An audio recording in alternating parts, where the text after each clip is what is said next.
Hey guys, my name's Bethany and welcome to the video.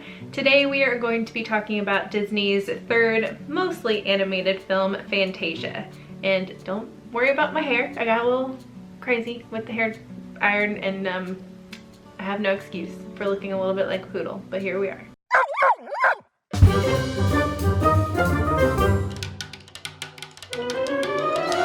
If you haven't seen the two videos that I did on Snow White and the Seven Dwarfs as well as Pinocchio, I'll link them down in the description. And I just realized I should probably state that this will have spoilers. Have not seen the movie Fantasia, I highly recommend it. Also, it is on Disney Plus. If you have Disney Plus, that's gonna be fantastic for this series because a lot of the movies coming up are gonna be on there, so nice and convenient.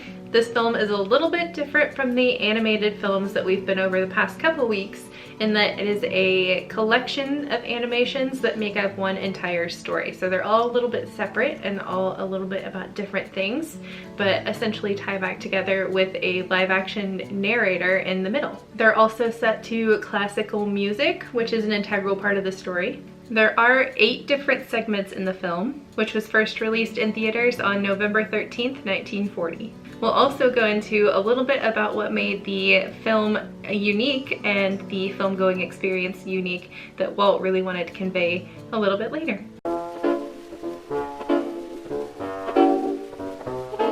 So the movie begins with the Philadelphia Orchestra being featured, and they are warming up, getting their instruments ready. And the narrator that is in between each scene is Deems Taylor, who was a popular film commentator of the time. And the conductor during the movie was Leopold Stokowski. The important part of the movie is, as our narrator says, that there are 3 different kinds of music. There is music that tells a definite story, music that paints a series of pictures, and music that exists simply for its own sake. Our first scene out of the 8 is the most simple one. It is essentially abstract and impressionistic images that give you what would be going through your mind if you were sitting listening in a concert hall. It goes from the orchestra in different colors and shadows, moves into more abstract art, and then moves back to the orchestra before ending. The song behind this scene was Bach's Toccata and Fugue in D minor. The song is actually found in a lot of classic horror films, which is an interesting comparison to the relatively family-friendly Disney movie.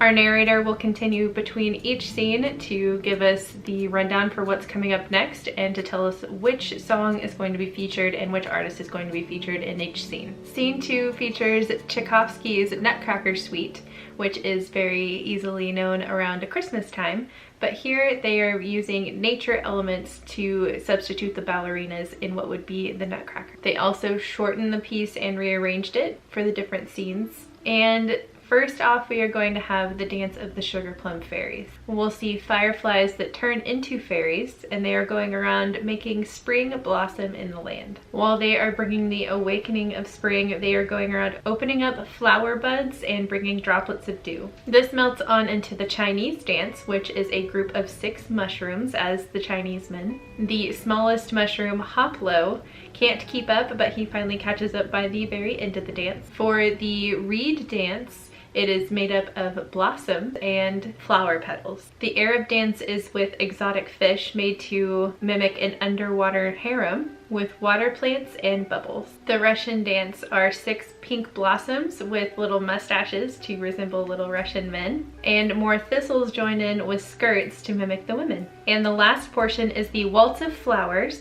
which is bringing fall into winter, broken up into 4 different dances. It ranges from the autumn fairies flying through the trees and making things fall colors, to milkweed seeds that look like ballerinas floating through the wind, from frost and snowflake fairies making ice and snow, and just generally changing everything to winter. Our third main scene is probably the most famous of the movie, and that is the Sorcerer Mickey, or the Sorcerer's Apprentice. This is actually the original idea for the movie itself until they realized they wouldn't be able to stretch it out into a full feature-length film unless they put other things with it. And the entire scene itself is 8 minutes long. The narrator tells us that the story takes place 2,000 years ago, and the music was composed by Paul Dukas. The sorcerer is named Yen Sid, or Disney spelled backwards, and is practicing magic while Mickey watches. Mickey is a young, mischievous apprentice who is supposed to be filling up buckets of water from a well all the way up some stairs and into the main basin in the spell room. After Hiest goes to sleep, Mickey discovers that instead of doing all the hard work for himself, he should just look inside of the magic spellbook to see if he could find himself any answers. He ends up enchanting a broom with legs and arms to do his bidding and carry the bucket for him. Still wearing the sorcerer's hat, Mickey falls asleep while commanding the broom and wakes up to a torrent of water filling the entire room. The magic isn't working anymore and he can't make the broom stop filling up the buckets of water, so he takes matters into his own hands and smashes it up with an axe into tiny pieces. Each of those pieces turn into more brooms and they all grab buckets of water and continue filling up the entire room. Mickey desperately goes to the sorcerer's book and looks for answers but gets sucked down into a whirlpool, and just at that moment the sorcerer wakes up and commands the entire room to stop. Mickey gives back Hiest his hat, sheepishly picks up the bucket, and continues to do the job himself instead of with the help of his broom. At the very end of the scene, Mickey comes up to the conductor's podium in our narrator position. He shakes the conductor's hand, tells him congratulations, and then leaves. Section 4 is Stravinsky's Rite of Spring, and this goes through the cosmic beginnings of the solar system and Earth. Stravinsky said whenever he wrote the piece, his intention was to express primitive life.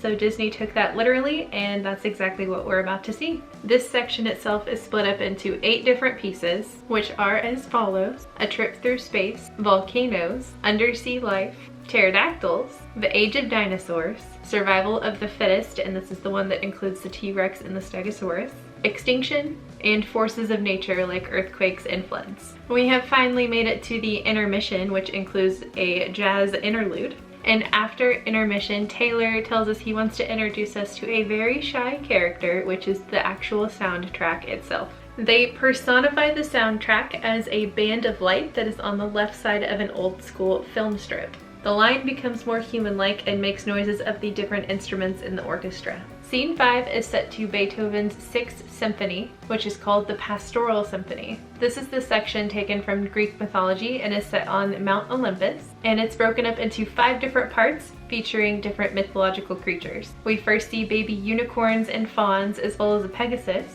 and next is probably the most controversial scene of the entire film and one that has come under media fire since its release. It includes girl centaurs that are bathing nude and eventually put on flower crowns as a bra. They flirt with the other male centaurs, and a portion was actually cut out in the 60s of this part of the film, which includes several black centaurs, and one was even shining the hooves of a white centaur. This was obviously seen as a touch of racism in the movie and was removed in other subsequent versions, and you still probably cannot find it in your copy today. Our third scene was the god of wine Bacchus throwing a raging party with all of the fauns and nymphs. The god becomes very drunk and rides out into the forest. I think we've all been there. We then move on to Zeus throwing a thunderstorm with all kinds of lightning bolts because he's angry at Bacchus's party. Lastly, the storm breaks and all of the creatures play in a rainbow. Several other gods and goddesses appear to bring on a peaceful night. Scene 6 is set to Amilcare Ponchielli and his Dance of Hours. This is from his opera La Gioconda. The opera was actually a burlesque comedy, which was a parody of classical ballet. In the original opera, they even had actors dressed up as animals. The movie follows through, which opens up with ostriches dancing our first dance. And since this is a dance of the hours, it is broken up into different portions of the day, so the ostriches are representing morning. They swallow several different fruits that make weird shapes in their neck. And afternoon brings us our hippo ballet. This includes our vain prima ballerina, who gives a solo dance before going back to lounge on her couch. Evening is an elephant ballet, which interact with the hippos. They are dancing around the sleeping prima and blowing bubbles at her with their trunks. And lastly, for night, we have the alligator ballet. The alligator section includes the entire cast of this portion. There's a great chase where all of the animals actually overtake the alligators except for the prima ballerina, who was overtaken by the lead alligator. The doors slam shut and crumble.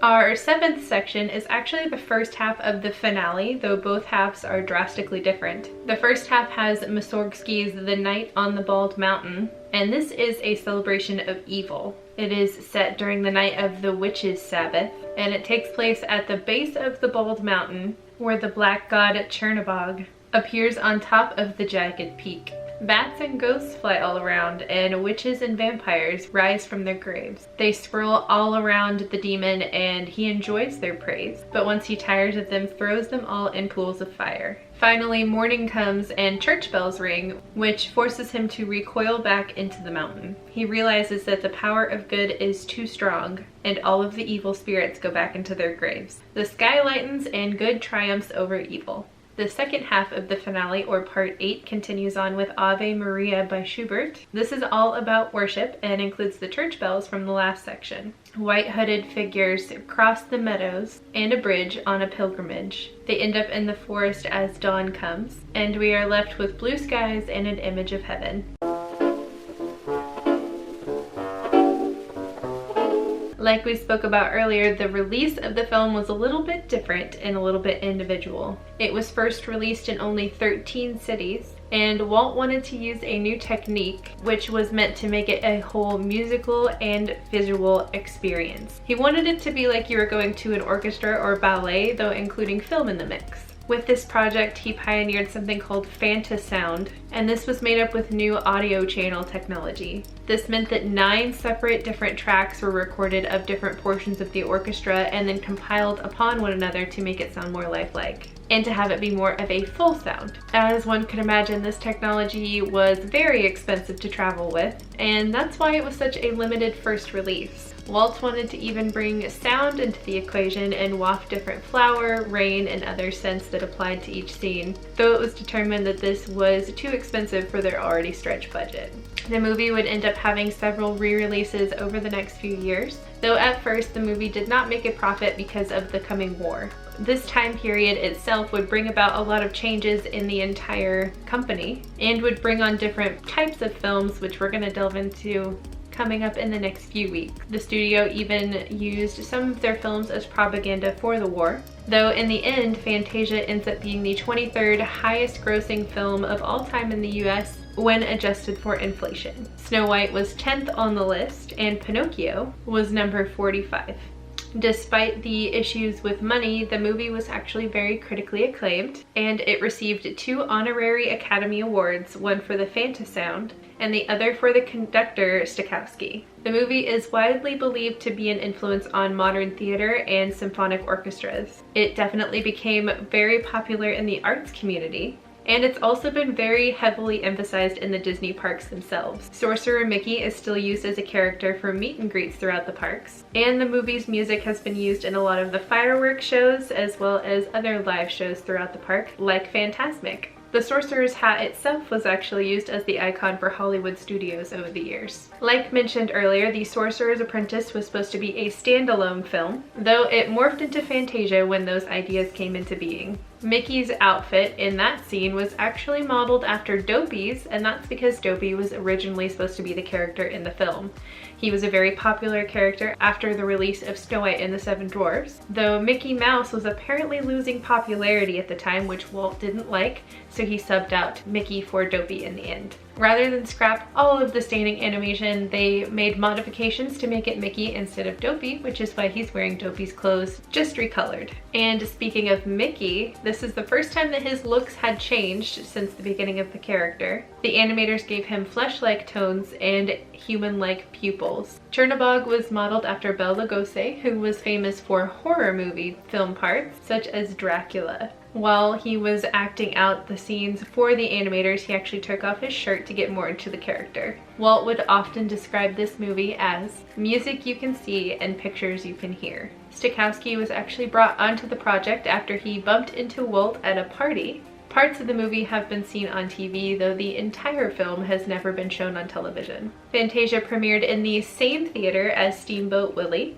Though there is little talking in the film itself other than by the narrator, the characters, or some of them, actually have names. This include Jockus, the wine god's donkey, Brutus, the black-haired centaur with purple horse legs, Melinda was the blonde-haired centaur with pigtails, Madame Upanova was the lead ostrich dancer, Hyacinth was the lead hippo, and Ben Alligator was the lead of the alligators.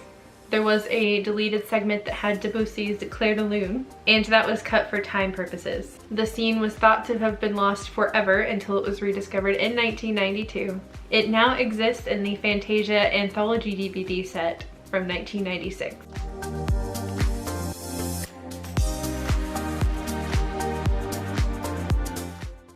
And that is it for today's video. I hope you guys enjoyed it, and leave down in the comments your favorite part of the movie. Next week we're going into The Reluctant Dragon, which is actually more of a documentary style, which is very cool, and it's also on Disney Plus if you'd like to watch it before next week.